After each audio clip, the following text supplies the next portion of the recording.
Hey everyone, thanks for joining us. The next episode of Red Valkyrie is about to start.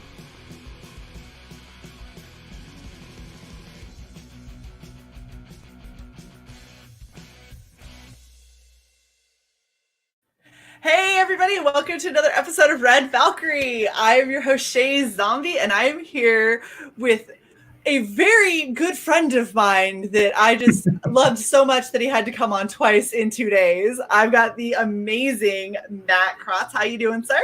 Hey, doing good, Shae. Thanks for having me on. You're looking great. Oh, thank you. I just had this in the closet. Totally. This old not thing? go to Walmart and make it. It's fine. Yeah.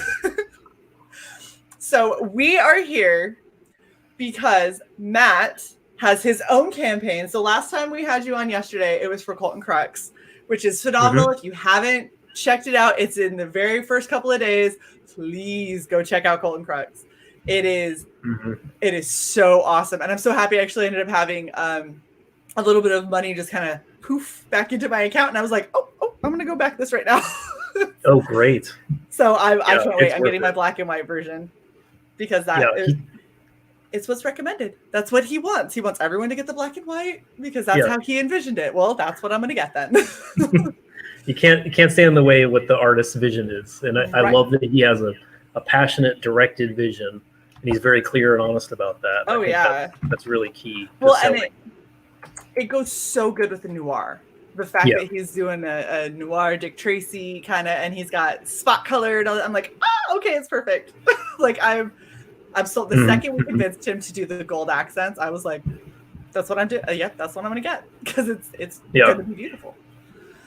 Yeah. But enough about Crotts because we're here for the final hours of your phenomenal book. I'm going to make you say it because I messed it up last time. No. Kyrie. Kyrie. Yes. Yeah. Okay. So Kyrie, Exiles in Wasteland, which is your second book within this Kyrie series, correct? Yeah. Second of 4, it's looking like. I'm already working. I'm drawing 3 right now. And 2's in the bag. It's ready to go. We're going to print. It's so exciting. As soon as we raise the funds. So, yeah. It's really exciting to have this kind of model of produce the book and then actually be able to go to print as soon as we have the money. Absolutely. It's oh my gosh, I'm so excited. Okay, so normally I would go straight into your pitch, but one thing that I wanted to do, because your campaign is slightly unique in the way that you're doing the funding, so I'm going to bring up your screen. And we're going to talk a little bit about this little pie chart because you have the $500 fixed goal. You're obviously well past that. But you have this little pie chart right here. And I want to make sure that people understand what the pie chart is actually saying. So actually, before you start, if you refresh that page, the pink slice should already be narrower. Pink. Oh, it's a little. $234 away. So we are very, very, very close to funding. So what you've done is you have split between Kickstarter and Indiegogo. Your Kickstarter campaign got you a little over $1,000. Indiegogo currently has you over $5,000, and you need $6,345 to print.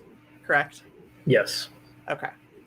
So as it stands, we are sitting at $234.35 away from completely ready to print. Absolutely no issues whatsoever. You've got 7 hours left in this campaign, and I really want, I am sure you're going to go in demand because why wouldn't you? I'm sure that you will. I would like to see you hit that funding goal before that 7 hours runs out, personally. Yeah, I think that would be really nice because I would personally like to be able to. Yeah, and to do it on your stream, no less, would be even better. I hope that would be amazing. It would be so cool because then we could turn around and be like, "Yo, it happened," and it's amazing. The power of Shae. that I try so hard for you all. I can't guarantee that I will get you backers, but damn it if I don't try. So what I will do is I think No, you do. that, You really do. what? No, I'm just saying you really do. You really get people backers. I really, I'm happy to hear that. I know that Colton Crocks got 2, which was super exciting for me. But yeah, the thing is you guys have good projects, and I don't bring stuff on that I don't like. Most of the projects I bring on, I back, which if you go through all of them that I've had on, that's expensive. That's a lot. there's a lot of y'all. Like, I'm working just to back campaigns nowadays. That's like over $100 a month, probably. That's pretty good. Yeah. One a week or something.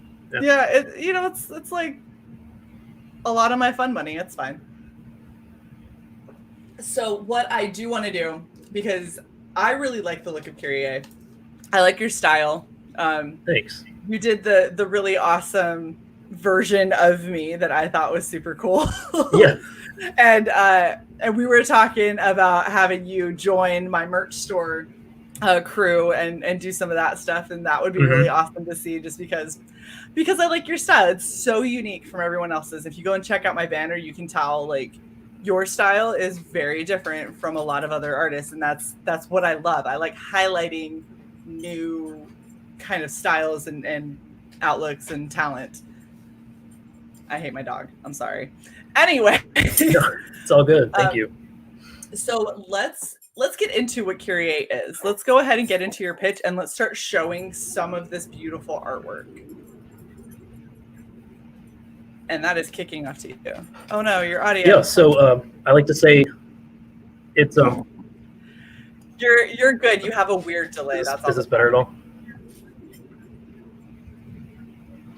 Oh no, I'm sorry. There you go. Okay. I'll just go forward then. Yeah, so I call it Indiana Jones in ancient Rome, or Tomb Raider in ancient Rome. And it's just like a nice, really fun combination of adventure storytelling, attention to historical detail, which I kind of dig, but there's like a supernatural thriller component to it as well. There's an ancient Roman death cult that's trying to resurrect the mummy of Alexander the Great. That's not too spoilery. That's already kind of in book 1. Okay. But, and there's a group of outlaws and irredeemables and just weird people on the fringes of society who have decided they have to band together to stop this death cult from doing what they want to do, to kind of dig up the past, dig up something that's even ancient to them, and unleash. It's pretty fun. So that's kind of what we're doing with Kyrie. And it's a 128 page book. That's 120 pages of story content, full color, already drawn, people really loved the first one, and I've been sending out. You get a PDF just for buying $10 and up, which is the PDF, or the physical copy. You get or just buying the posters, you get the PDF as well. And people are giving feedback and saying they like, as good as book 1 was, book 2 is even better. So people are really digging it, and I'm having fun. Yeah. Well, and so I just recently started to with everything going on in lockdown, I finally had a chance to read some of these books that I've been backing. And I've come across something that I found pretty interesting, is that this idea of 24, 32 pages, that's just when the story gets good, and then it stops, and it kills me. I was reading a couple different ones, and I got so bummed, because right when I was like, oh, it's gonna be amazing, and I flipped and I was like, that's it, no, oh my gosh, I gotta wait for how long to find out what happens.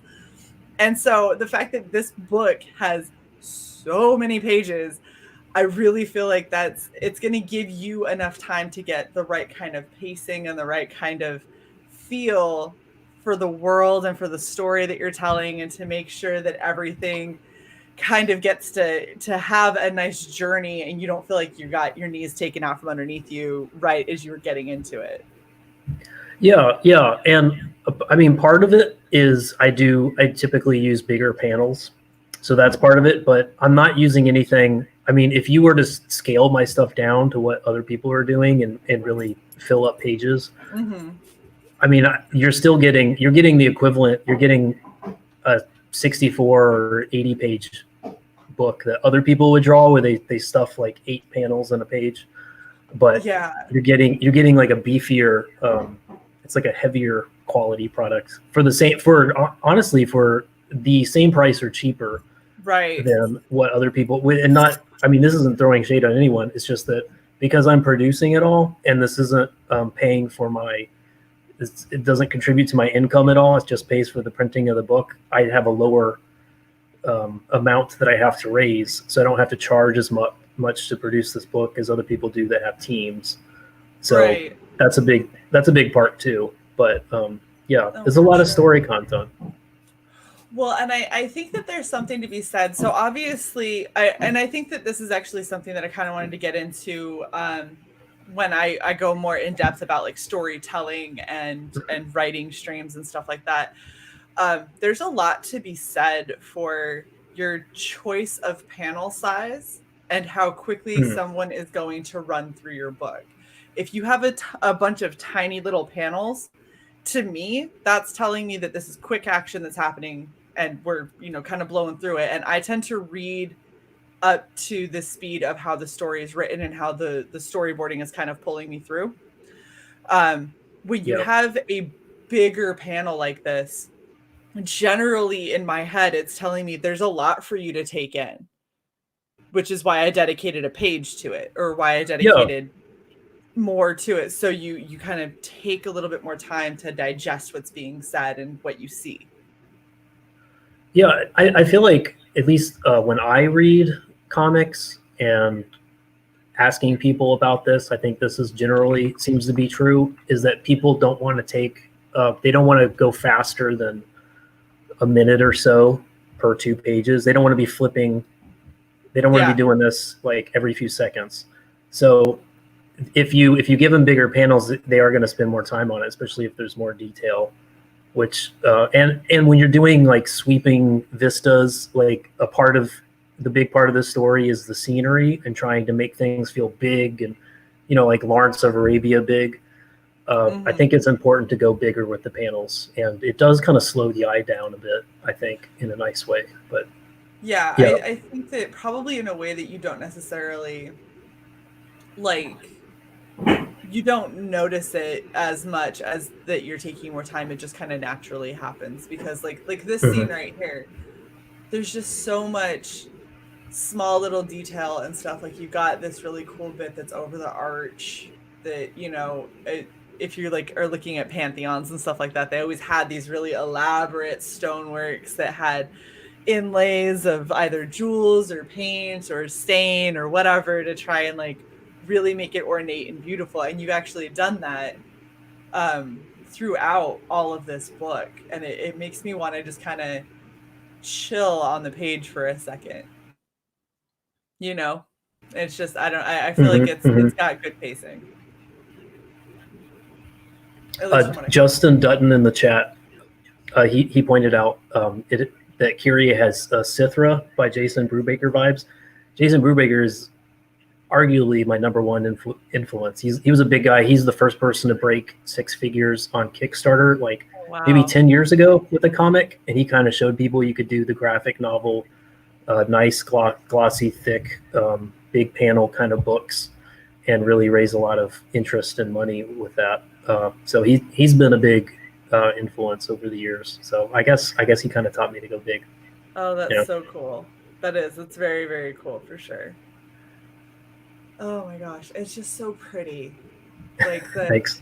So, and this is something that I had told you when we were talking yesterday. One of the things that I really like is how you tend to kind of stick to an almost monochrome from page to page, but that monochrome changes from page to, so it's one page will be mostly purple, and the next one, like this one, it's a lot more orange, you know, and then we go Yeah. to, oh, now we've got kind of pink.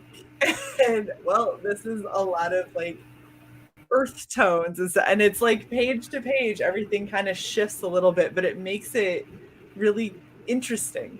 It's a different kind of way to do colors where everything doesn't have to be localized color that is exactly the same throughout the entire book, because that just doesn't make sense, and it's also more boring, but this is entertaining.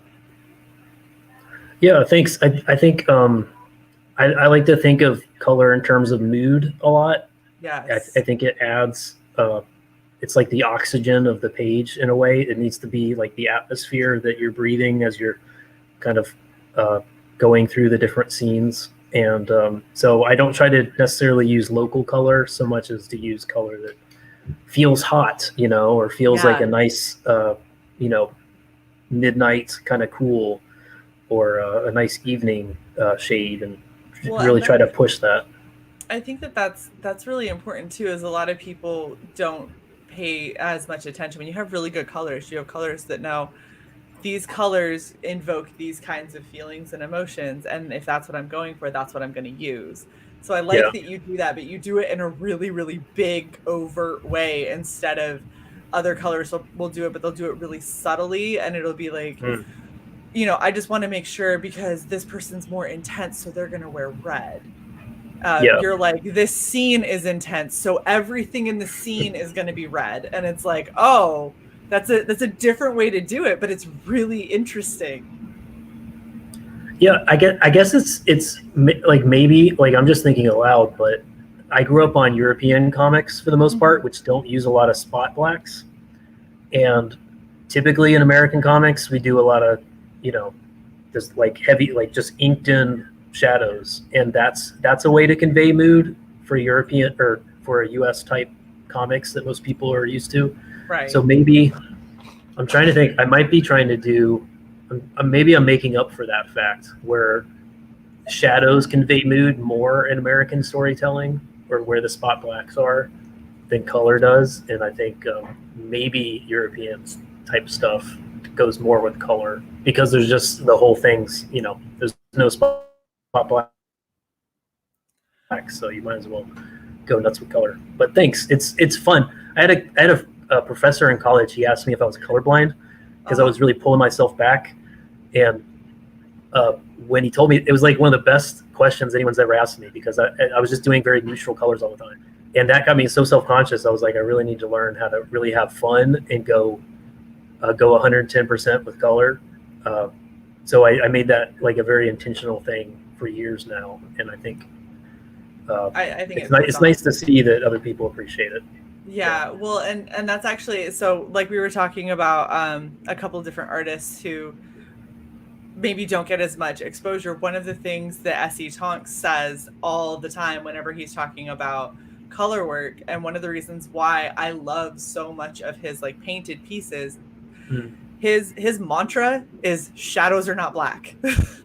Like, yes. Shadows aren't black. Shadows are purples and reds and blues and greens. Like, they're not black. And so any color you like. Yeah. And that's the thing that I feel like if people understood that a little bit more, we'd start to see a lot more just absolutely phenomenal coloring. But also, for some people, it isn't something that they can think of. Like, I'm for one, and one of the reasons that I'm not a colorist is because when I sit and I look at color, I can do localized color. I understand localized color. That makes sense to me. That's why I flat. But once you start saying, oh, but this red with this blue light has a purple, and I'm like, okay, I got you. And then I'll do a purple, and they go, well, not that purple. And I'm like, I don't understand. How do you pick what purple? There's like 5,000 purples that exist. I don't know how you guys mold it to be the right purple with that right blue and that right red. It's just, it takes a very different mind, and finding good colors that can do that is amazing. But if you look back, like specifically right here, we've got a ton of shadow going, right? There's not a single black shadow. Yeah.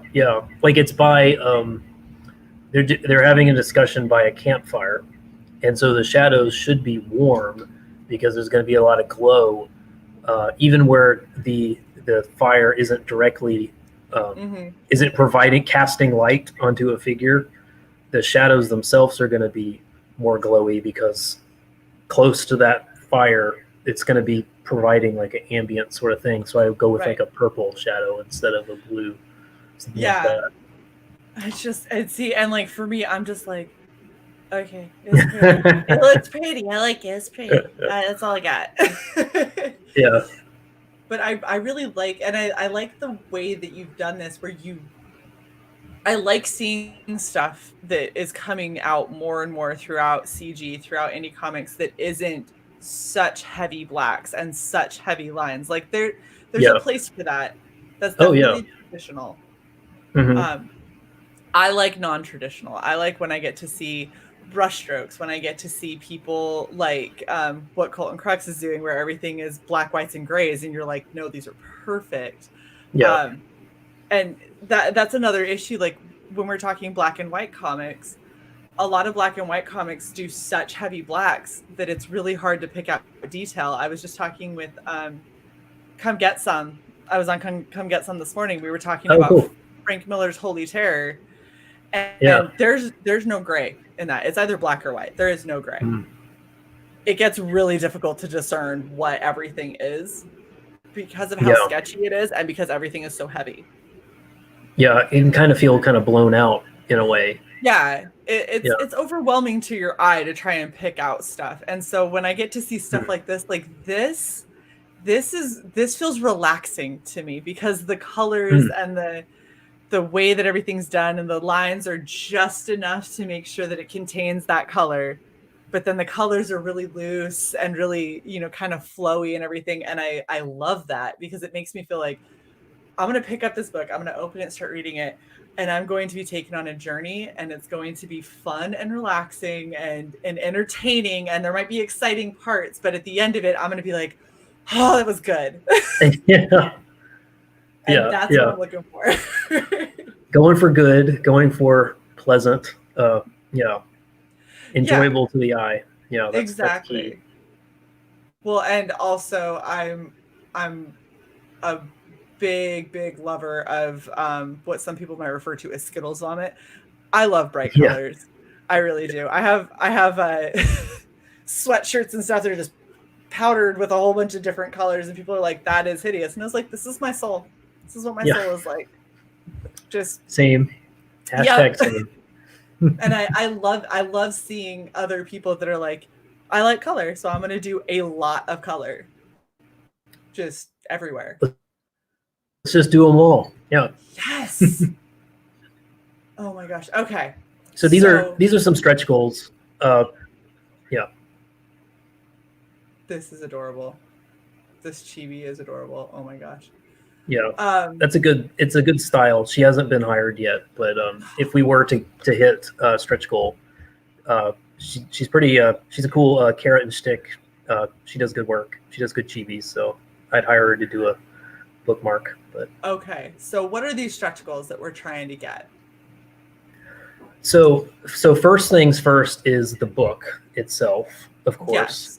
And I have a decent breakdown of, there has to be spot gloss on the cover. It's got to be nice paper, cover paper and interior stock. It's got to be perfect bound. Those are the things that we met for book one. So that's first priority for all the books from now on. Absolutely. And this is we might actually be able to. This is kind of getting into the part where we could talk about things I've learned over the campaign. So these would be stickers that I was gonna put out for everybody. And as we were getting close to, the reason why I did the $500 Indiegogo campaign goal and then made it very clear that printing is more than $500 and we can't print until we reach, this specific number, is because I calculated that I would have a better response than I did for book one, but it would probably be incrementally better. Like I'm not expecting 5 figures or anything like that. So I wanted it to be fail proof. So I knew that if I had to, we could fundraise beyond the 60 days. But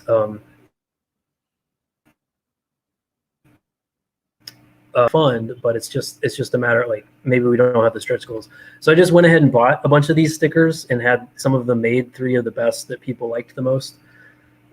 And I've just been giving them away on Twitter every week, just asking for like a easy, like a dumb, like some of it's trivia, but it's like today was like, which animated Lord of the Rings do you like more? Yeah. The Rankin Bass or the other one that ran out of money. And I gave away Sean R2D2 for life. He told me his opinion, so I gave him one of these stickers. And it goes with people, like you have to answer, and then you give your backer ID for a book too. So it's me trying to help because I can't afford. We don't have enough funds to give everybody stickers. All I'm doing is I'm giving stickers to people, kind of like stretch goals to people who are just moderately active, who are just like, they follow me on Twitter and they just want to answer a dumb question. I'll send them a sticker for free, and that's what I've been doing, So it's just a way to thank people for being active and participating. And they've been pretty cool stickers too, because you had them that were holographic, some of them. Yeah, I got a chromium vinyl sticker. Had to do that chromium. That's the color, Right? Well, and that's so as somebody who, gosh, I need to finish this stuff for Raven, but I actually printed up some of Raven's posters that she had for Machi the Lazy Witch. And then I started doing holographic overlay on parts of it. And it's so cool. It's really time consuming, but it's so cool when it's done. And I like it. Absolutely understand. Like I do that for pins for SE Tonks, to make holographic pins and stuff. What it does to someone's colors is just, it's just beautiful because it takes the color that you've done and it just pops it. It's so pretty. That's cool. We're gonna have to hire you for a future thing then. I didn't know you did that. That's really cool. Yeah. Oh, I'd rather go to someone I know. I'll hold on. I'm gonna grab one so I can show you what I was talking about, and hopefully Raven doesn't kill me. Yeah, please. Yeah. Yeah, Chris Owery, rewarding engagement is always smart. Yeah, I just figure I think it's important to give people the amount, to the extent that you're participating, even if it's just, dumb things like following me on Twitter and asking dumb questions.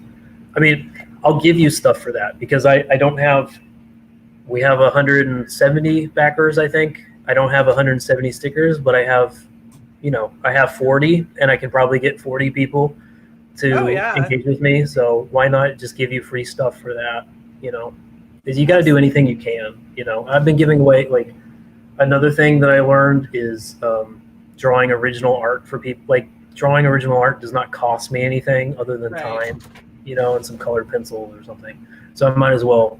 Were you just showing something? I was just talking over it. I'm gonna pull myself big for a second. Please. I'm gonna show it. All right. So this is what I started doing with her poster. So taking little bits of it. I still gotta finish her A over here, and it's really hard to tell. The Aspen actually has stars in it because she's a witch. Yeah. And so we did it so it has stars in it. Her eyes and stuff are all glittery and glowy. Her little hair things, lollipop, like just all the little cute stuff that she's got going. And I wanted to make some of it pop a little bit more. It is a lot more time consuming than I expected it to be, but is that like a see? So I basically am printing on see-through sticker paper. Which, by the way, super fun because you got to size it, and the paper doesn't come 11 by 17, so I have to take it from an 11 by 17 and then chop it up and put it in something that'll be 8.5 by 11, and then print out a couple of those. And then I got to take, I don't think I have it on my desk, but I have rolls of duct tape that are holographic. And so I have to put it on top of that and then cut it out and then take that and put it on top of the poster and match it up. So it is insanely time consuming. But I love Raven, and I really need to finish this. And I have another one I was doing for her too. So I need to finish both of them for It's a handmade poster. That's incredible. Yes. Yep. And I Oh, I love that. I print in house, so I went and printed this to make sure the colors were right, and then I went through and added all of the spot stuff in it. It's crazy, but it's super fun, and I wanted to send her both of them as a thank you because she's just such a great person. Yeah. Oh, that's so cool. I tried to do before I launched this campaign. I had this crazy idea. I was learning about gold and silver. What's that thing called? A cricket. Oh, I was trying to do like a poor man's cricket with like a clothing iron, and I was going to just like iron on because there's some way it's like you can print with you got to do a laser printer first, and then you got to do an ink printer, and you can do iron on metallic foil onto stuff. But I tried it, had horrible results, and gave up instantly. So I admire anyone that's able to pull anything like that off. Well, I always say I'm not artistic, but I'm creative, and I'm crafty. Yeah. So I'm really good at like the crafty side of things, where I can take other people's amazing stuff and make it amazinger. Mm-hmm. I love it. Yeah. Yeah. Well, we'll talk. You know what? It's yes. I actually think it'd be a really fun thing to start doing for certain campaigns where you hit maybe a certain stretch goal and you do a raffle or something, and we basically go through and do one of these where it's like, hey, spot holographic that was, hand done or whatever. And I love that. Yeah, and it's just like this is one of one. Yeah, and it's going to be signed I ain't doing this again. Damn it! I did it the one time. I'm not doing it again. Yeah, well, talk about rarity. Or even doing how a lot of people like to do limited release. So, okay, we will do 5 spot holographic posters, mm-hmm. And then I will suffer through 5 times. Because once you have the file sized right, it's not bad. But this one killed me because the one for Violet killed me. The other one that she has, because apparently I printed at what did I print? Like 11 by 17 for all of the sticker stuff, but I printed the actual thing at 13 by 19 and didn't realize until I had printed it out on the sticker sheets, started cutting it out and tried to fit it on. And I was like, everything is too small. Yeah. Like the entirety of it is too small. I was like, I hate myself so much right now. Like, okay, I'm just it's going to sit in the corner and I'm not going to touch it because now I'm mad. Sticker paper, I mean, that's not like, it's not super cheap. Like you kind of hate just losing one sheet of it. Yeah. Oh no, the better part is the specialty duct tape that I had to get. So I ended up finding other stuff that worked a lot better. That was a lot cheaper. But that special, like the ones with the stars, for a little roll of duct tape, was $9. I was like, it's a little roll of duct. Oh my gosh, why is it so much? And you know it didn't cost them that much more to make, but they're figuring they can. Yeah. Oh, and they won because I definitely went, I have to have the stars by. Yeah. I was like, damn it. Okay, so going back to some of these stretch goals. So this metal and enamel bookmark clip, what is? So I've been trying to figure out. So for book 1, I did. Let's see. I had a poster I was trying to raise. I was trying to hire Elliot Fernandez, who he costs a lot, but he's obviously worth it. Mm-hmm. But we didn't get there. But in the meantime, I came up with a lot of what did I do? Postcards, that's the word, and bookmarks, and I was giving those away. And I did kind of a similar thing that I did with the stickers, where if you came in on day 1, you got bookmark 1 as well as bookmark 2. If it was just book, all this ties into these things, by the way. But because I was trying to think of ways to kind of plus things, but actually encourage engagement for people to come in early, so we could really have them more momentum at the start of the campaign and be closer to funding towards the end. And that was Right. really complicated because I had to keep up with a really complicated spreadsheet of, this person came in on day 3, which means they got postcard number 2, but not postcard number 3. It was, it was insane.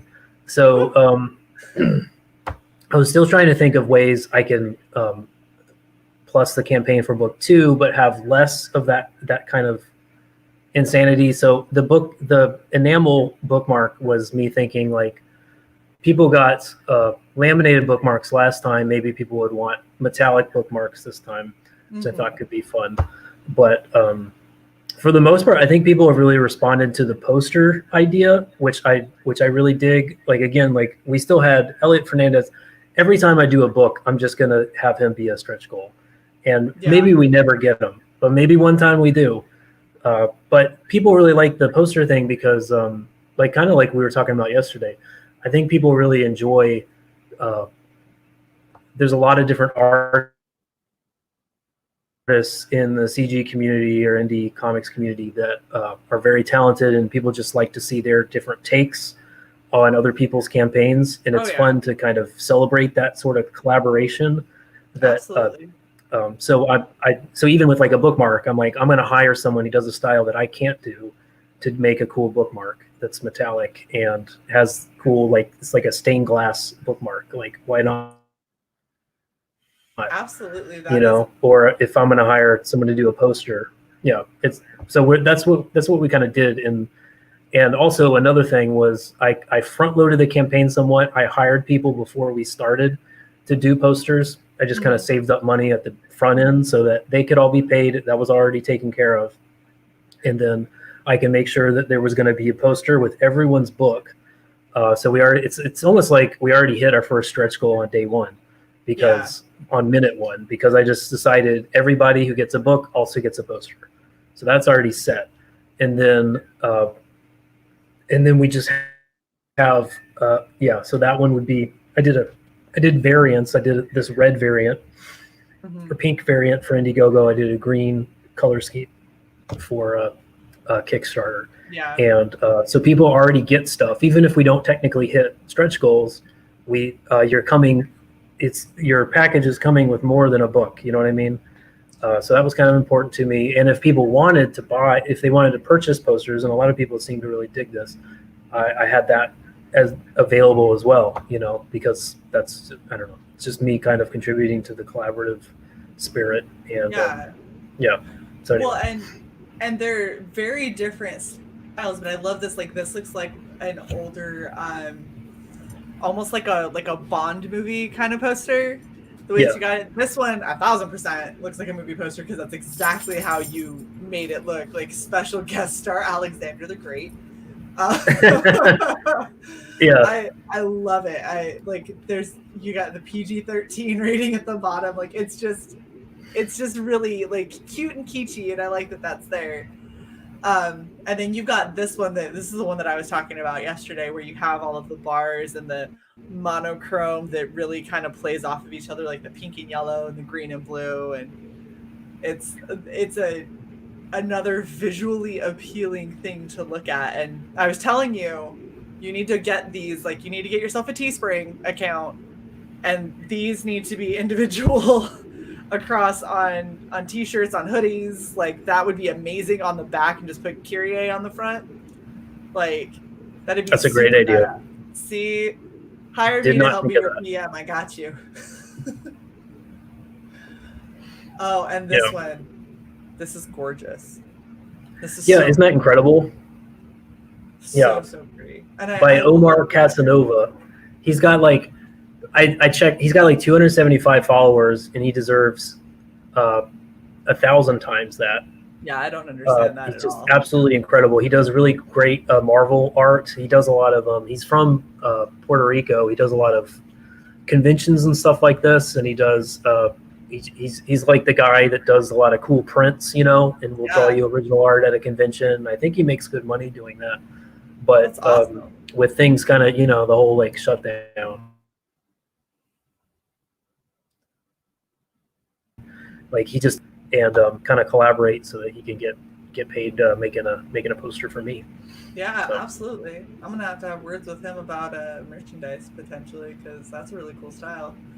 Yeah. God, it's just so pretty. Okay, all right. So, I'm just double checking. I don't think we got anybody yet. Okay, I just had to check. No, it's fine. We'll get there. You know me. We'll I'm get just there. like, I just want to see. I just want to see.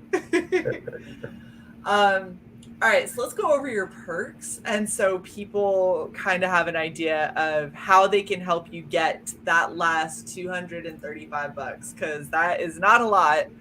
And we've got 6 hours. We could do it. I believe in us. 6 hours to get you 230-ish. Like, that should happen for sure. So We your got featured this. perk. I'm gonna just kick it over to you for you to go on about these perks. Yeah, so I'm rolling over a lot of features that I did with book 1 for this featured perk for book 2. So this is the standard perk, and the reason I make it featured is because I really think it's an exceptional deal that I think a lot of people can respond well to. So it comes signed, and when I sign a book, I also do a doodle in it. I do like a portrait drawing of one of the characters. Aww. I did Myra, the female character in book 1. I'm going to be doing one of the male characters. So it's going to be a different drawing each time. So there's 4 books, there's 4 main characters. You're going to get all 4 if you buy all 4. So signed and drawn in, and it comes with a poster, 128 pages, and it's $20. That's insane. And again, I'm able to do that because I don't have 0 people have to get paid other than the printer. I don't even have to get paid. So it's we easy would to like cut you costs. to get paid. It would be better if you got paid, because then you can dedicate more time to these projects. But I understand. That would be nice. Yeah. Yeah. And I have an editor, but other than that, he's donating time. Other than that, we don't have a team who have to be that we have to, raise the cost of in order to help with things. So I really think it's a great deal. I know just a lot of people, and it's also just $5 shipping. I found really good ways to do that, especially right now. I don't know. It's always going to be there's the question of how do we pay for these.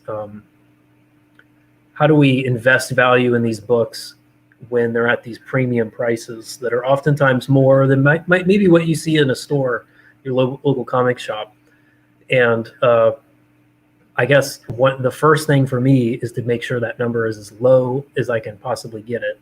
Right.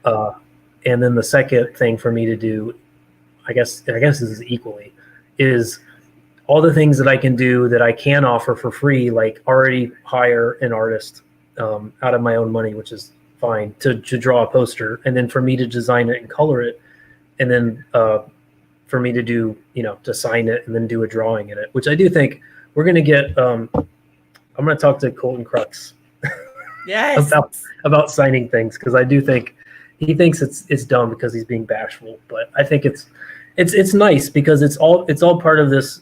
People, they deserve, if they're giving you their personal dollars, I think they deserve to have your personal attention to them, if that sort of makes sense. Yeah. And I think signing books is one way of demonstrating, like, hey, I see you, I'm very thankful for you. Here is me serving you, just you, with a special book. I got it straight to your door, and I really care that you got this book. You know what I mean? Yeah. I think a signature says that usually. It does. So yeah.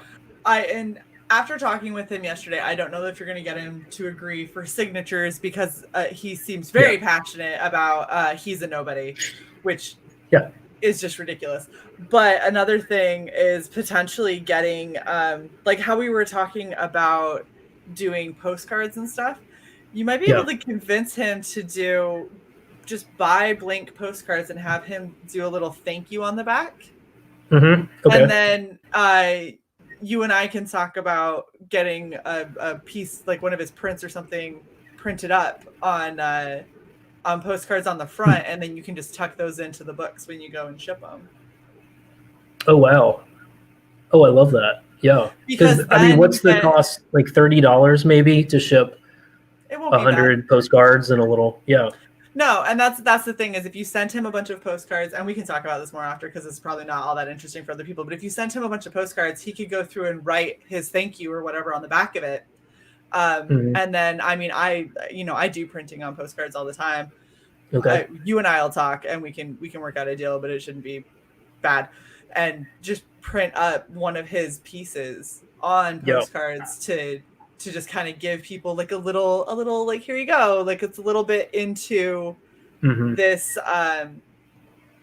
campaign, and it could just be something that is a thank you, because I get where he's coming from, and I know that this is something that he's had to jump through so many hoops to bring that to us.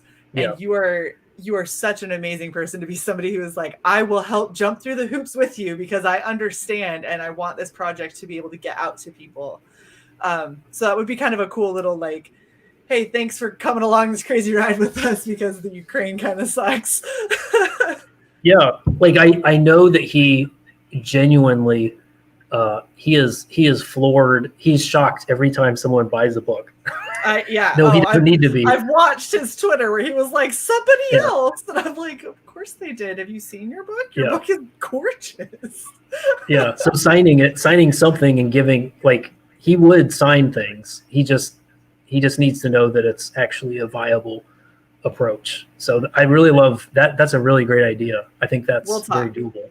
Yeah. The three of us will talk. We will wear him down. Yes. Okay, so you've got your featured tier, which is book 2 and a poster.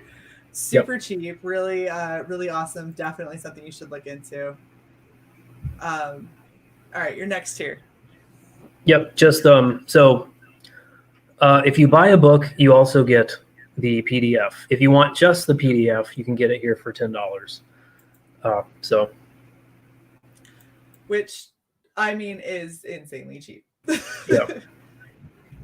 This, which is most likely going to be, I got to check where I backed. I might need to do this or refund and do a higher tier. Anyway, I love these posters. Yeah, we had a lot of fun. I'm a real big fan of like 70s, 80s anime. Matt Crott did the one on the left. And I did the more like Cowboy Bebop style thing on the right with all the color. That's what that is. Oh my gosh, it was driving me nuts. I was like, that is a reference to something that I know and love, and it didn't dawn on me until you said it's the Bebop poster. It's just different colors, but yeah. Oh my gosh, it really is. Oh, the only thing, I was doing Bebop pretty closely, and then I was like, you know what? I just want to do more colors than what Bebop was doing. As great as, I mean, you can't improve on that intro for an anime introduction, but for a poster, I was like, you know what? I'm going to put purple. I like it. I think it's, and it really, it looks really, really cool, but I didn't even put that together. That is one of the reasons I love it so much. It is Cowboy Bebop and Kyrie. And Kyrie, there we go. Gosh, my freaking head. Okay. Digital of 1 and 2 for only $5 more, which is steal. Ooh, and the Casanova Mister, which is another beautiful one. Like, seriously, okay. And that comes in a shipping tube, so.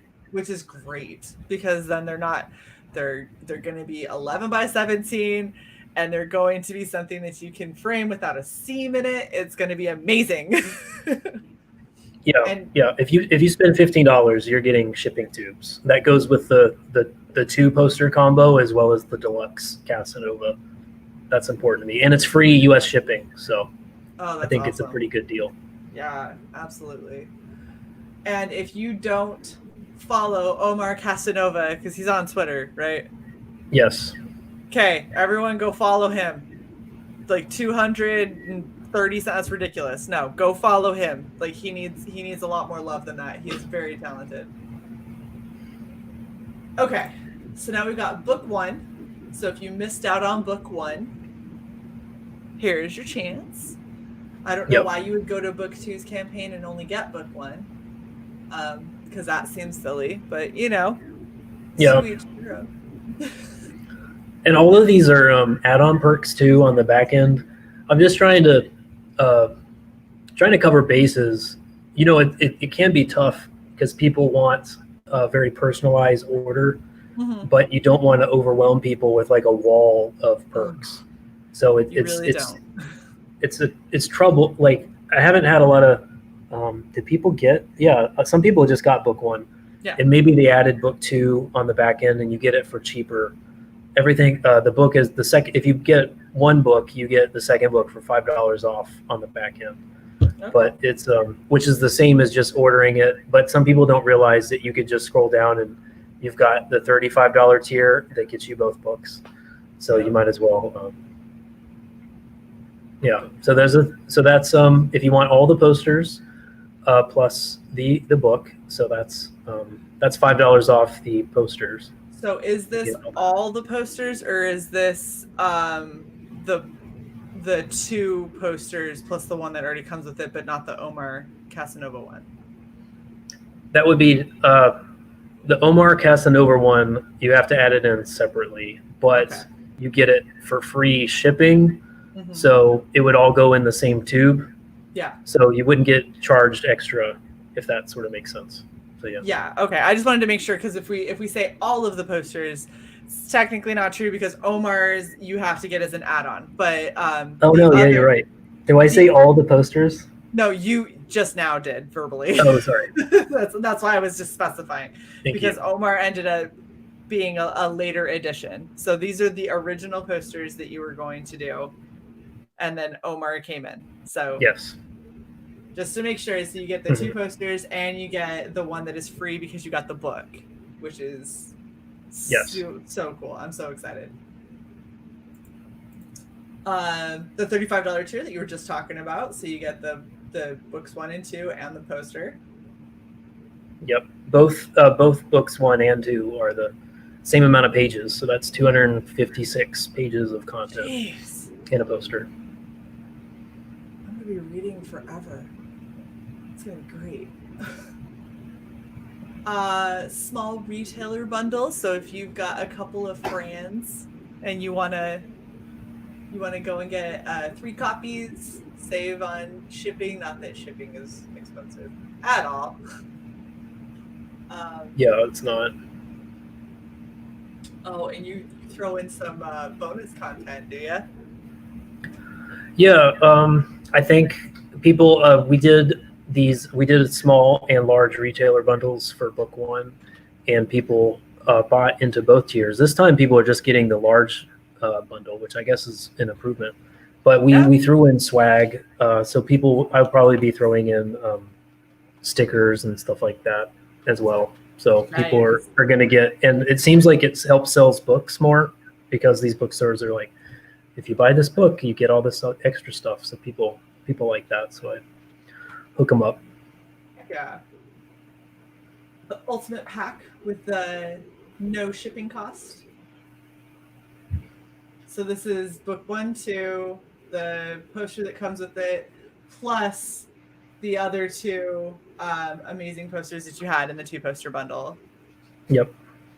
That's awesome. And you're already half gone of those. So there's only another 25 left. So yeah, people going back, and you might as well just get this and get all of the goodies. Why wouldn't you? Yeah.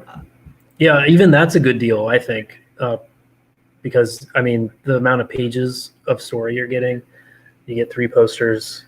You already know, I already say it in the title that you're not paying a lot on shipping. You're paying nothing if you're US. So. Yeah, no, that's amazing. That's awesome. Large retailer bundle, 5 copies. So if you have 4 friends, you can capitalize on this as if you're a retailer.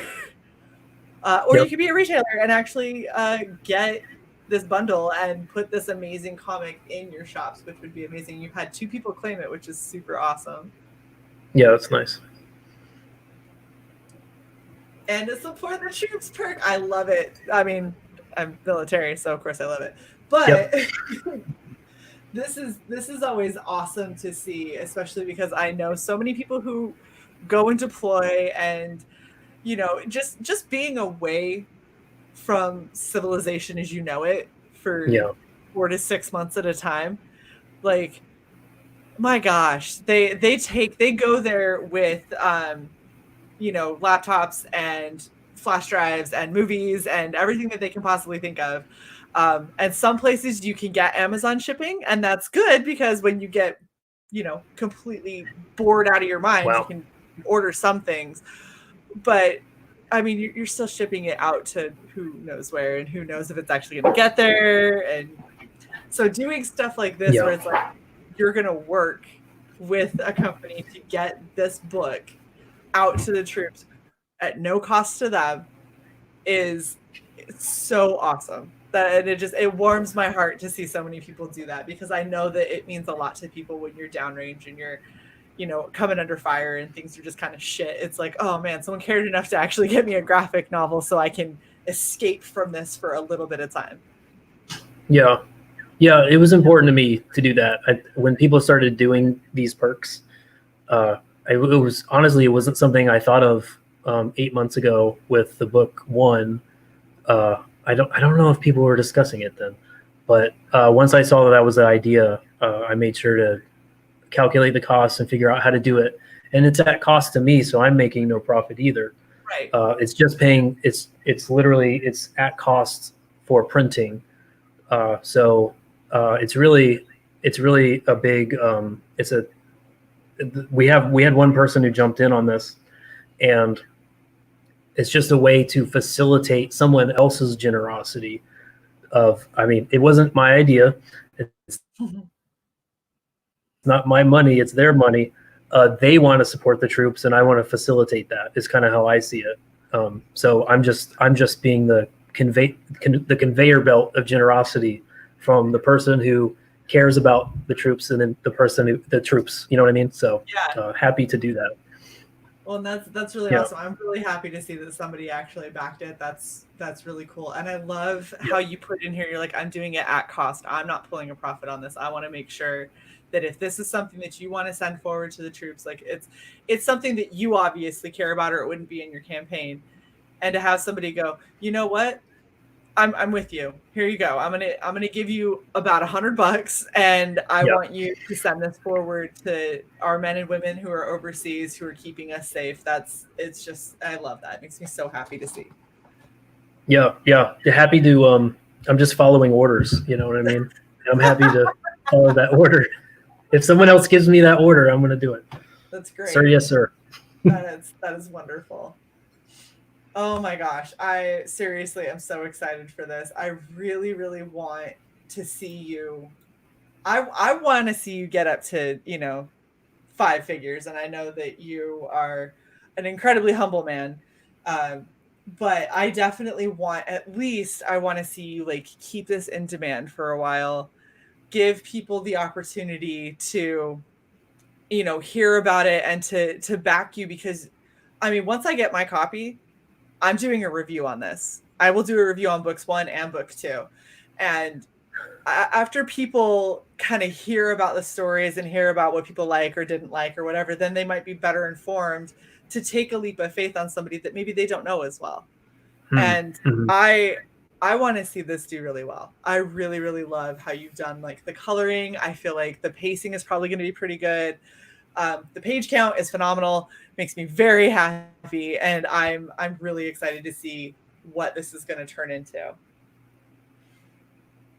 Okay, yeah. Well, because we only have to cover printing costs. So if we, I guess, I guess going in demand, if it helps people have more access to it, I probably should just do that. I think that you should. I mean, and I did say in my description, I was going to convince you that you needed to go in demand. So this is my push. Do not rob people of the opportunity to find your project and to enjoy your project, because I've seen you pushing it a lot through Twitter and through tweets. I haven't seen you on a lot of shows. Yeah. I haven't seen you where people get to see you and where people get to talk to you about your project. And I think that is something that gets people a lot more comfortable being able to back, because they want to see what your passion behind it is, where your head's at, and the fact that you're over here talking about, I'm just trying to cover costs so I can give you this book. I don't want a profit. That it's ridiculous, and you need a profit. That's so you can keep doing there's this. nothing wrong with profit. I'm not anti-profit, I promise. But I definitely want to see this just blow up. It's such a great project. Oh my gosh, Justin, you are amazing. Wait, He's what? getting the new poster, and he just did support the troops. Justin, you are awesome. Superstar. Justin. Thank you. Oh my gosh, that is so exciting. You're getting Oh, look at how close you are. All right, I'm drawing you. Justin, you're getting some original art too. Yes! Oh, that is amazing. So, see, look, good things can happen on my show. That is super great. Okay, so Chris actually had a question for you, and I'm going to bring it up on the screen. So he said he'd love to know about your coloring inspiration because it looks almost watercolory, a little bit like Mobius. Yeah, well, when it comes to Mobius, okay, I've read a bit of Mobius, but mostly over the years, I've just, it's been like 10 years of just Google image searching the guy.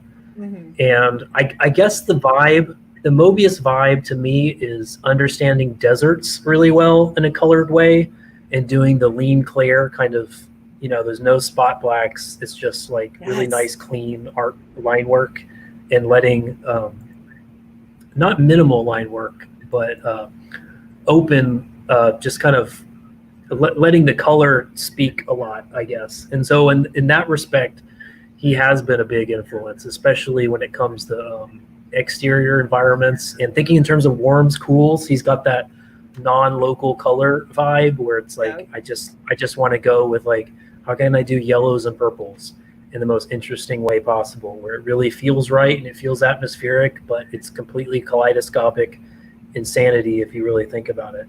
So yeah, he has been a big influence for sure. Well, and I love the way that you've done this with, like if you're looking at the page that I'm currently stopped on and you look at all of these pillars and the way that you did the lines and the details on the pillars, there's no black there. That's all just color stripes, which is amazing. And I think that it, like I was telling you, that kind of calm, relaxed feeling that it has, where being out in an open desert, if you've ever been out in the desert and when it's nighttime, it is deafeningly silent. It is so creepy how quiet it is. And this really kind of gives me that same sort of feeling of just like, oh, it's just super chill. And like, I'm looking at this is a dude crawling to, try and like not be dead. And there's people dead all around him. And at the same time, I'm like, but it feels like eerie. You know what I mean? Yeah. Yeah. No, I get you. Like sometimes I wish, it's something people talk about with style a lot is that, and it goes with storytelling too. Like you try and imitate people for years and you try to be the next Joe Quesada or Ditko or something. And then you fail at that. And then what you're left with is your own unique style because no one's able to like perfectly recreate someone else, Right. It's like you're set on your own path. So you end up discovering, it's like the best way to discover your own sense of your flavor of how you want to draw and how you want to tell stories, I guess, is by recognizing that you're already doing that inevitably. And you're never going to be able to accurately copy paste what someone else does, but it's okay to recognize that, I guess. And honestly, nor should you, because everybody's got their own kind of way and their own vision of how something should be done. And being able to really kind of hone in on what your style is and then accurately reproduce that is just phenomenal. It is so great. And I don't know, like we got Skits Comics in the chat. He has such a unique style. It's one of those things, if you see something that he's done, it's Skits. Like you see it and you don't have to have anyone tell you anything. Like Skits did that. Same thing with Vinny. When you see a woman that's got that badunkadunk going with the big he's great with thighs, that. Vinny's great with that. You know it's Vinny. And the amount of times I've even seen where people were a lot more covered up than what Vinny would normally draw, because he's in love with booty shorts and midriffs. That's like his favorite thing to draw. He is. Yeah. I've seen where he's drawn characters that didn't fit that mold, and I saw it and I went, is this Vinny? And I'd scroll down and be like, art by Vinny Tartamella, and I went, yep, that's Vinny. I see, like I can see the still style. Shines through. Exactly. And I love that you have that same feel. Like I see your work when you did the zombie version of me and you sent it, and I was like, dude, I look like I could just like pop right into Kyrie and it'd just be like just another person. Like it just looks perfect. It's your style. It's so great. Oh, Justin. Well, Justin's a superstar. Oh, that's super great. Okay. Super. Yeah. Thank you, Justin. Thank you on behalf of the troops that are going to be getting that. It's 20 books. Plus you're getting another set of your own books. Yes. So, I thank you on behalf of the troops that are going to be getting that as well, because I know that it definitely means a lot to them. I know that if I were stuck in Afghanistan or Iraq or somewhere like that, I would definitely want some kind of original entertainment, because you get bored, and this is definitely something that'll give people something that they can talk about and that they can be interested in, they can share around with their friends. And who knows, maybe they're going to come back and they're going to be like, I need to look up that Matt dude because that was awesome and I want more. So that's always another exciting possibility, is that you're helping them there, but you're also giving them this insight to a new indie community that they maybe don't know exists. Yeah.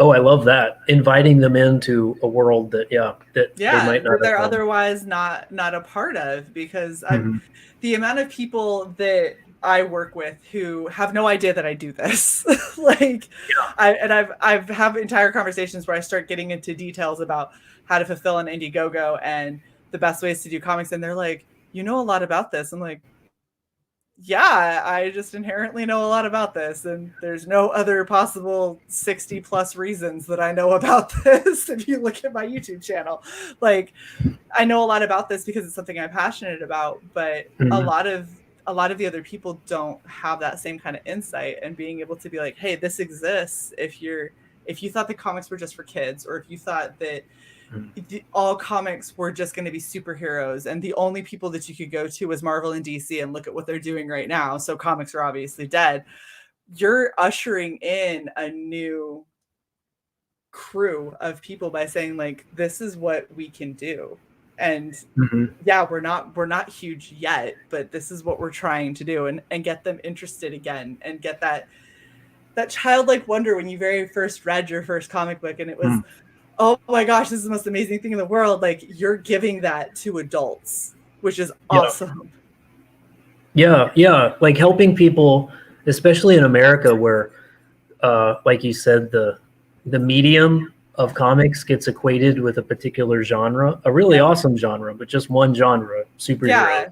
So often with normies, that it's nice to demonstrate that comics really are for everyone. And they can tell any kind of story, and it's never been easier to participate and contribute to that space of producing comics, and also to buy and support the comics that you love. Within that, it's like the most diverse it's ever been, because everyone's able to get in now. There's no if there's gatekeepers, I haven't found them yet, frankly. Now that we have the crowdfunding sphere and we have all these other access points where we can just kind of get it together, just so exciting.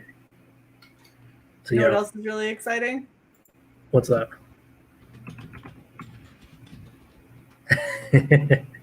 You are $110 away. Are you serious? Oh, that's great. It. $110. Thank you, Justin. Justin is super bomb diggity, and it makes me really happy that at least we got you closer, even if we don't get you totally to your printing funding goal on this stream. We at least get you that much closer, which is super, super exciting. You're the bomb, Shae. I'm not. Justin is. Justin's the one that dug deep into that pocketbook to just be a superstar, which is super amazing.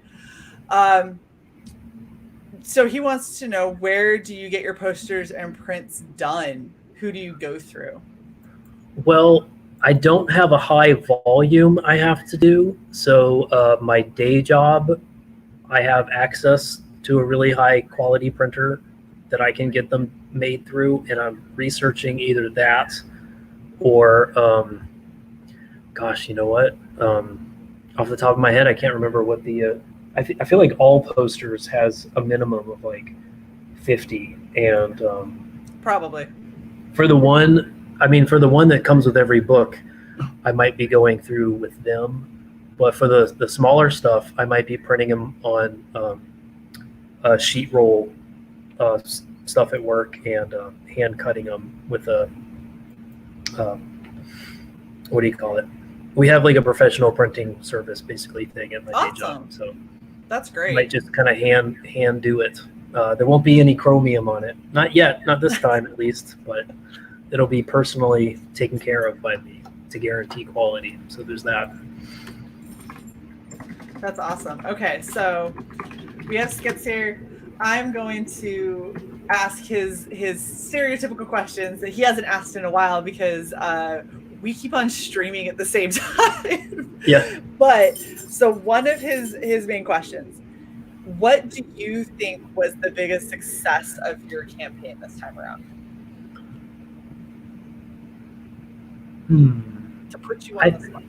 I think people they appreciate the posters. I hoped that people would appreciate the posters, and I think they really did. Knowing there's a lot of artists out there that people have gotten to know as people that they trust, and when they see that someone else, whether they've been hired or whether they donated art or for whatever reason, or they're just doing fan art, when they see that they're drawing and contributing to the Kyrie campaign, which by the way, we do have a page of, there's going to be fan art. We've collected some fan art of what people have drawn over the course of the campaign. I'm going to be printing that in the book too. Oh, that's awesome. And I think, yeah, I think it's just a nice way to, I guess it adds, because you have to do more than just produce. You have to do more than write and draw a comic to get it printed. You have to demonstrate that you're trustworthy, I guess, that you're that you genuinely care about backer expectations and fulfilling that, and other people who have earned people's respect already need to be willing. You have to earn their respect so that they in turn can let people know that, you know, hey, this guy's cool. You know what I mean? This gal's cool. Yeah. And bringing people in to do that sort of art lends.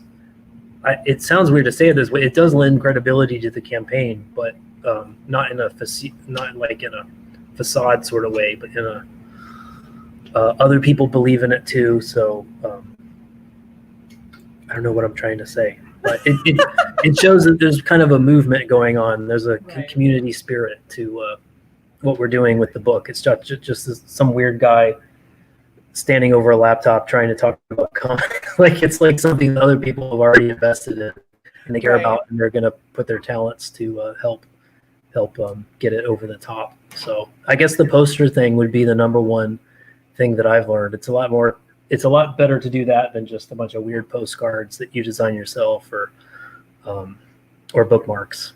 That was good for book one, but book two, we need to do more. Got to do posters. Yeah. That's awesome. Okay, so if you could do anything over again in your campaign, what would you do? Oh, good question.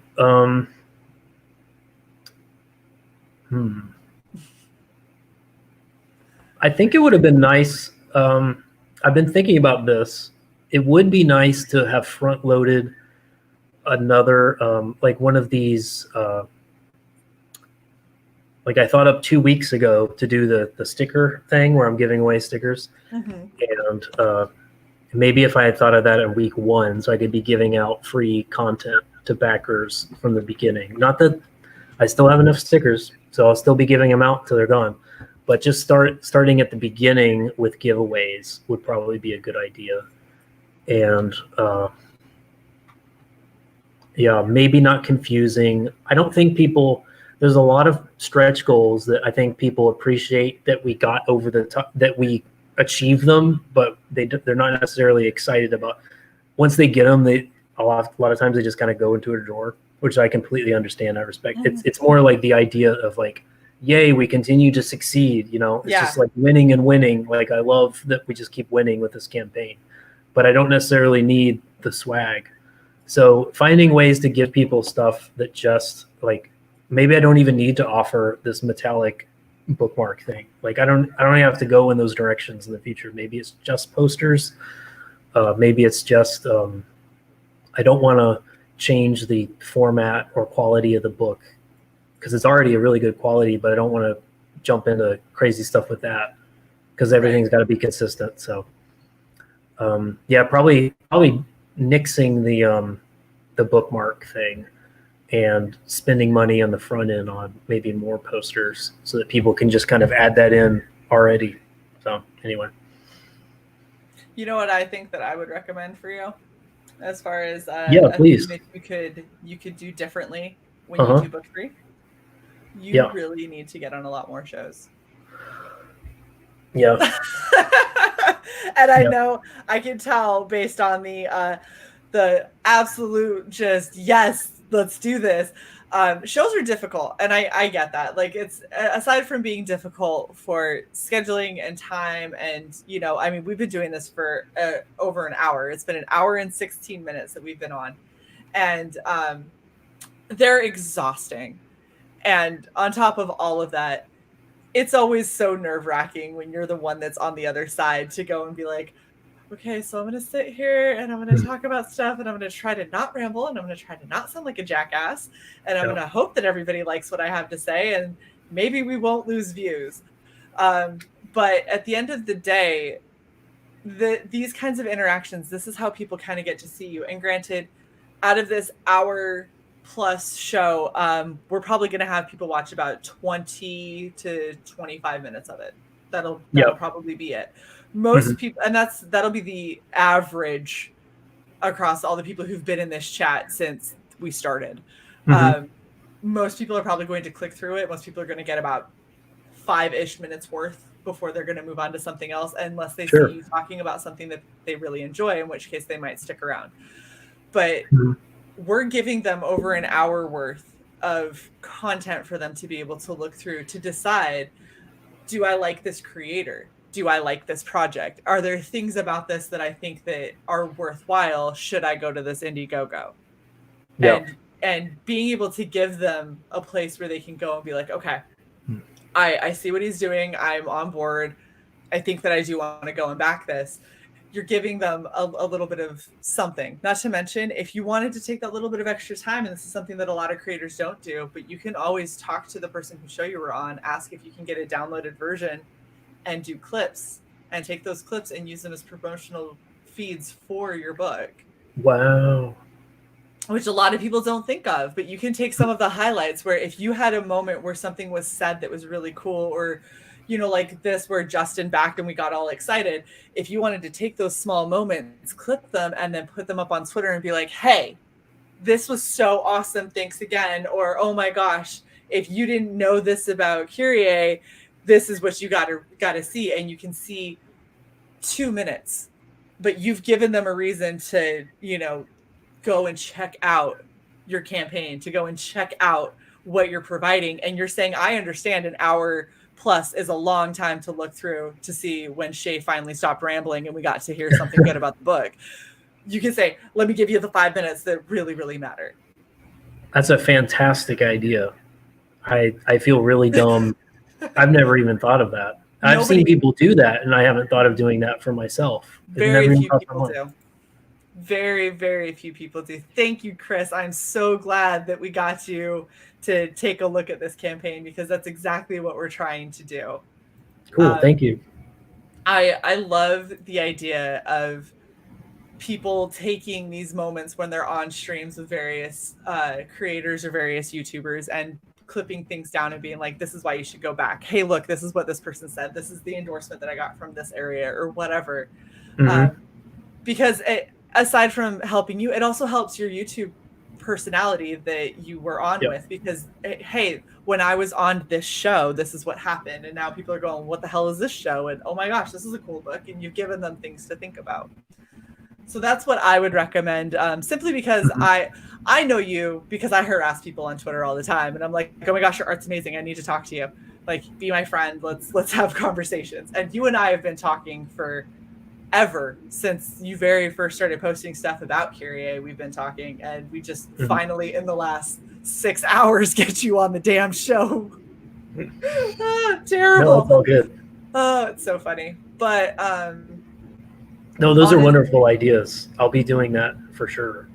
That's a really, like, because I get more, I think I get more engagement on Twitter than I will for making a video and then sharing a link on YouTube. And so if I can take content from YouTube, whether it's guest appearing on someone else's show or doing my own stuff, and just publish that, just do the clip thing on Twitter, that would probably, I mean, I'll get more visibility just by doing that. I think that's something that everyone could be doing. Really smart. Absolutely. Well, and it gives people, because you're so limited on what you can do and say on Twitter, because you've got the character count and all of that kind of stuff. So this is a way for you to be able to go, hey, real quick, 5 minutes, why you should go and back my book. Yeah. Like, this is what we're doing. Or, hey, we got an announcement. This is how cool my campaign is going. Look at this new poster that we got. Or, hey, we're getting really close to this stretch goal. Here we go.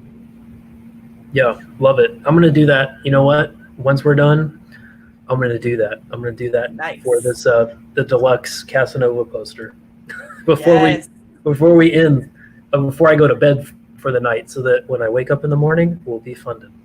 I love it. So real quick, I'm going to throw one more thing to the chat. If you guys have any other questions, please post them now. You have a video on your campaign that we didn't play. Do you want to play that? You don't have to. It's don't have to. It's just me goofing off in After Effects. So it's like pages. It's some cool. There's a video game artist or composer who let me license his. Sometimes he just makes music for advertising that's not particularly with any video game. He's just doing it for self-promotion, and it never went anywhere. So he lets me use it for my campaigns. So it just gives me an excuse to use his adventure-y music, but then I just talk over it. But that's it. Kind of fun. It's nothing you haven't seen in the stream. And no one clicks them. It's fine. Like, I just make, you make the video so people know what's there. But honestly, like, people, what do I do when I see a campaign? I say, oh, here's the campaign. That's how much money they're asking for. I'm immediately scrolling down and looking for pages, and I'm looking at the perks. I'm not going to watch a 5-minute video unless it's maybe Cecil's or something. But unless you're giving me something like that, like, am I expecting anything? No. Yeah. Cecil has scarred me for life. It's a thing unto itself. It's its own creature. I've seen it 4 or 5 times. Every time I'm just like, oh gosh, make it stop. All right, so we do have a last-minute question from Justin. He says, has book 3 and 4 been plotted or written yet? Book 3 has been plotted and written. Just probably 3 or 4 weeks ago, I finished with the editor making sure that was kind of plussed up, where there were some action moments where I really wanted to kind of jazz it up some more. So we nailed that down. Book 4 has been plotted, mostly written, but probably about 75% of the way through. We're trying to engage. I want to give more. I think it's important, even though we're putting out these campaigns with finished product so that people know that it's going to be a fast turnaround. I also want to have enough of a lead time. I don't want to put everything in stone, so I can get feedback on what people like about books 1 and 2, so that books 3, like I already did that for book 2. People asked for some things for book 1, so I'm able to put in. I added some pages to kind of amp up particular aspects that people want. I'm going to be doing the same thing for book 3 and again for book 4. So I think there needs to be a little bit of wiggle room where it's not 100%, like I said, set in stone. So it's plotted. Everything's plotted. It's mostly written, but there's room for changes depending on how audience engagement is on particular aspects. That's awesome. Yeah. So, yep. And Hex wants to know, how long have you had the idea for Kyrie? Yep, that was starting in 2014, 2015, going in with that. I was looking for just quickly. I mean, that was a time period where things were, I don't know, the Middle East was getting weird. There was a recession. There's a lot of people worried about is there a decline in American culture? Like, are we going to be able to come back from the future? It's starting to look bleak. And I was reading at the same time about Roman history, and that's exactly what was happening in the 3rd century in Rome. The Middle East was getting weird and wild. Middle East. Things were declining. Nothing was falling yet, but things were getting kind of weird, and people were saying like, "Hey, like things are shifting. We're not sure where we're going to land, and there's different powers competing on how we can actually address that, and maybe we can change the tide." And there's, so I thought that was a particularly relevant. I like history a lot, as you can tell, and I thought it would be fun to kind of take that as the drapery for a narrative that I think is particularly relevant, and just to talk about, like, what does power mean in politics. It's not a preachy book, because everyone has a different perspective, competing perspective. There's more libertarian types, there's more authoritarian types, and they're always duking it out within the story, in the villains and in the heroes. But it's a subject that we're all kind of worried and wondering and curious about, I guess, since around that time period. So that's why I picked that particular time, North Africa, the frontier, Wild West of the Roman Empire in the 3rd century. And that's why I took it as a theme to kind of address in the story. So it's been years in the making. That's crazy. Yeah. That's awesome, though. So Hex is saying, didn't Gaddafi go down in 2014 in Benghazi? Yes. I don't remember when things happened. I just know that they happened, and I was like around about where I was when it happened. But yeah, it was weird. Like, suddenly we're like, with the Arab Spring and all that stuff, it was like the Middle East is not what you thought it was. you got complacent, and suddenly it's a very different story now, and we're not sure what the ending of that story is going to be. Yeah, it's crazy. That's for sure. That is 100% for sure. Yeah. Oh my gosh. Matt, this has been such a great stream, and this is such an awesome campaign. I am so excited. I need you to go in demand. That just has to happen. If you insist. I do. Vehemently. Damn it. I vehemently insist you need to go in demand. We need more people to get their eyes on this. 2011, 2012. I see, like I said, I have no idea. It was yeah. It was at least still fresh in people's minds a couple years later. It's been some very interesting times around here, that is for sure. So it's everything that we're going through is fundamentally changing how our world is, and the best part is that history has shown us that it does this every time.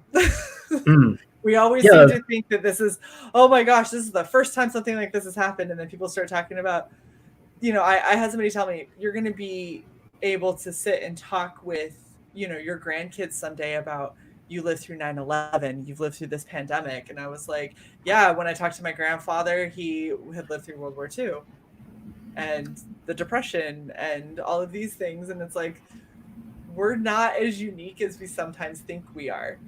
Like these things tend to repeat themselves. It sucks that some of them do, and it'd be really great if some of these things would stop repeating themselves, but this is kind of our moment to be dealing with. You know, we had 9/11, which was horrible and very traumatic and completely changed how everything was throughout the world.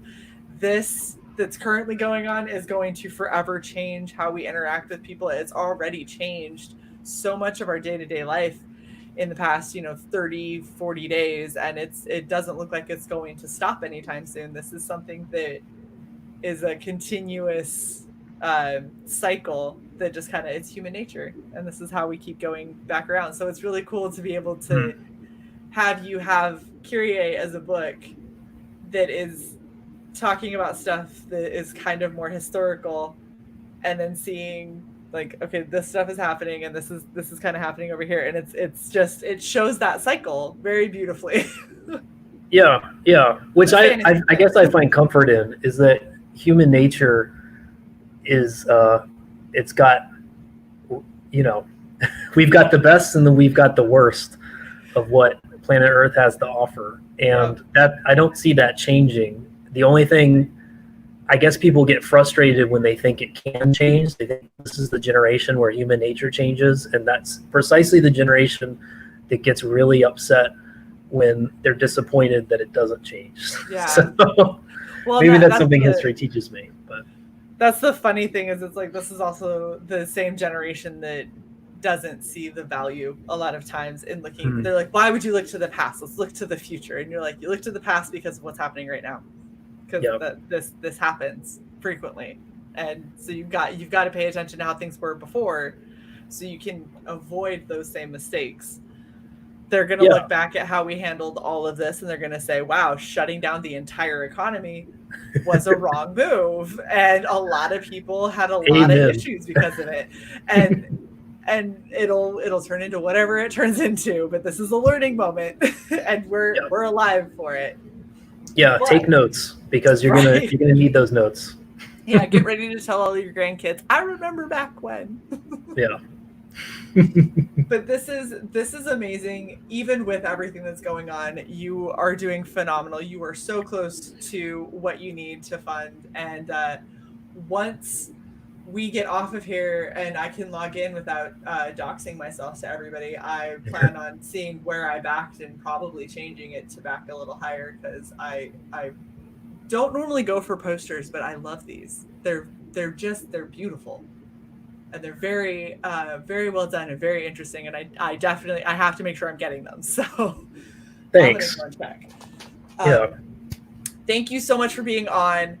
Thank you, everyone in the chat. You guys have been phenomenal. And oh my gosh, people like Justin, Chris, you guys have been sticking with us since we started. Like, damn, that's some dedication. I love you guys for that. It's amazing. You guys are awesome.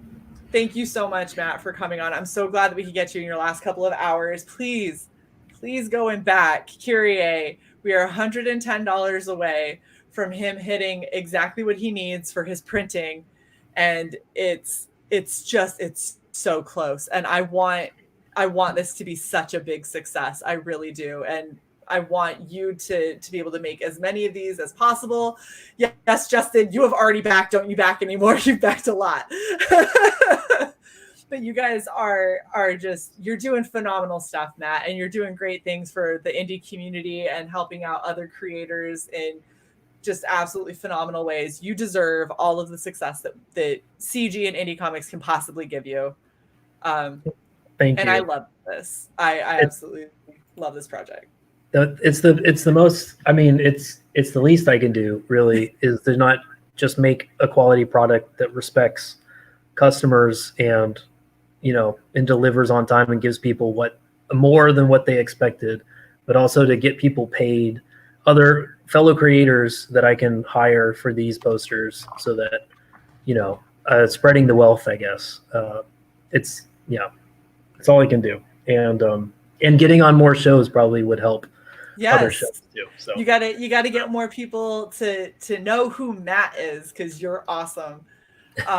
Thank you everyone for coming out. If you haven't already, please like, share, and subscribe to Red Valkyrie. We are getting very close to 700. I am so excited. You guys are amazing.